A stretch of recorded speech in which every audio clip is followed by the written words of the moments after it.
Hello Gemini, this is a passion reading for the week of 8/15 to the, 8/15. I've been saying 8. I'm all the way in August. March 15th to the 21st, March 15th. Oh wow, that's crazy. I might just start this video over. No, I'm just gonna go with it. All right, Gemini. This week that's coming up, I'm calling it the passion reading because we are literally moving from this like watery, dreamy, like kind of absent-minded space to a more focused, vigilant, sharp, fiery, like cardinal push kind of space. And that's happening this weekend on the 21st, the 20th and 21st. Venus and the Sun will move together. They're actually going to move together for a whole month. So we've got this really beautiful opportunity to harmonize this fire in our lives. And so I did a longer video about the archetype of Aries and how that actually relates to the natural cycles of the earth so that we can utilize that energy in our lives and identify the best way for us to use it. For you, Gemini, you've got Aries energy in your 11th house. And the 11th house for you is all about reaching out and impacting your greater community. So I would say that like you probably have some plans, you probably were already feeling it. All of your dreams are probably bubbling up, reminding you that you've got this fiery offering, this fiery presence that you want to bring to people that you love and care for and that you want to impact with. And so you're definitely like probably gearing up for some sort of launch or gearing up for some sort of like public emergence, and that is beautiful. And you probably feel that way every year around this time because that's how the Aries energy shows up for you. And this year specifically, I also want to invite you to harmonize and balance that energy with the other side of the equation, because the thing about fire, cardinal fire specifically, it can really burn us out. Especially if we're not tempering it a little bit. And so that drive to want to serve and be and impact is definitely beautiful. However, to sustain that fire and not burn, the cardinal fire energy is the same energy that's used to birth babies.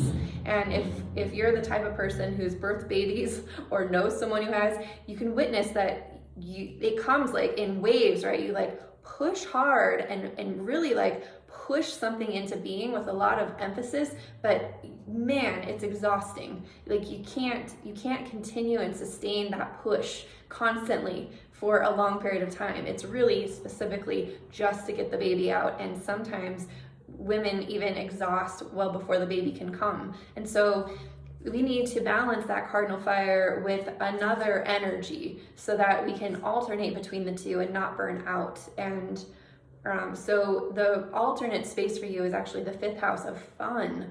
So what I'm specifically sharing with you, Gemini, is when you are impacting the world with the gifts that you want to share, make sure that every single piece of this feels creative and joyful and fun, that it actually nourishes you too.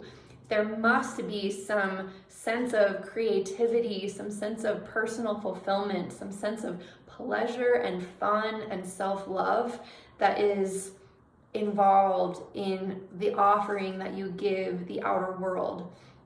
And so make sure that every single action is aligned with that. Like if you can, I know that there's practical things, but know that while you're doing that, you're still going to be getting a lot of messages from Mercury in Pisces. And Mercury in Pisces is, I think Mercury in Pisces is going to be in your, I didn't write it down. If Aries is 11, then Pisces is going to be your 10th house.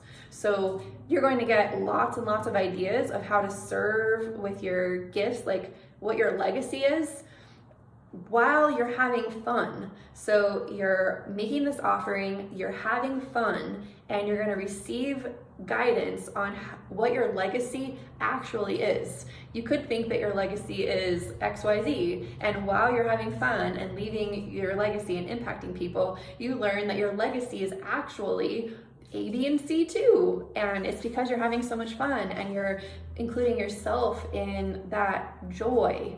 And so this is my greatest desire for you, Gemini, that all of the beautiful service that you do is super joyful for you as well. And I mean, that's why it's worth it to birth babies, right? Like we have an emotional invested interest in experiencing the joy of that child, and make sure that all the things that you're creating right now also have that kind of element to it.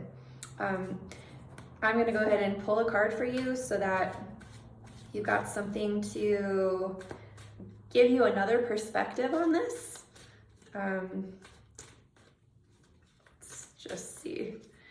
The week ahead definitely is going to feel like steam is just burning off, that things are being revealed to you. Oof, okay, so when I'm talking about steam being burned off, we've got the Three of Swords. Steam being burned off. That means the week that we have coming up, there's probably been some emotional pain, some things that have like really felt like maybe for a long time you felt like your heart is really hurting, that that the pain is coming from, you know, more than one direction. Maybe, you know, it's been raining on your life and on your heart. And when I'm talking about steam being like burned off, imagine that you bring this fire of joy to you to burn off some of this heartbreak, some of this heartache you've been feeling. You may feel some of that this week, and it could just be the impetus for you to really focus on what's the next leg of your journey. Because like it's not to say that the heartbreak necessarily, or the pain or the grief goes away, but you can use the fire that's coming to let that pain be a source of power, so that you claim something strong for your life, claim something more, set a higher standard that will allow you to know that this pain was not for nothing.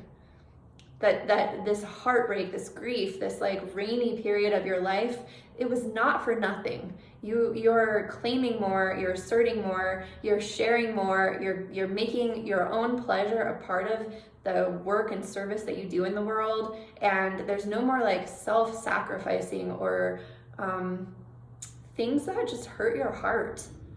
Like you're just honoring that pain and allowing the pain to be an impetus for like, it's like fuel for the fire.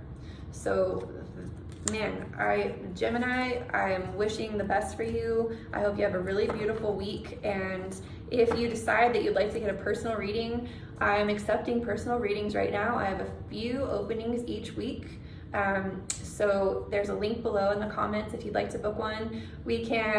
There's lots of different options. You can do a 2021 reading, so we can look at all of the cycles for the next year and see how to like really leverage each month to your greatest ability. There's also, you can go deep with the natal chart reading if you want to really explore more of your constitution and your natural ability to flow with these cycles. So please check it out if you're interested. In any case, thank you so much for sharing these videos, and I will see you next time.